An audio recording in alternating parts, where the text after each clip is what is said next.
Hello everyone, நீங்க எங்க இருக்கோம்னா MAM institute of agriculture technology அங்க இருக்கோம்.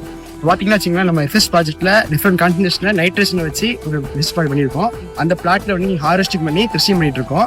அதாவது எஃப்எஸ் ப்ராஜெக்ட்ல பிளாட்ல போட்ட ஒவ்வொரு இண்டிவிஜுவல் பிளாட்டையும் ஹார்வெஸ்ட் பண்ணி இண்டிவிஜுவலா அதை கிருஷிங் பண்ணி அது வந்து ஸ்ட்ரா தனியா கிரைன்ஸ் தனியா பிரிச்சு அதை வெயிட் பண்ணிட்டு இருக்கோம். பார்க்க வீடியோ பார்க்க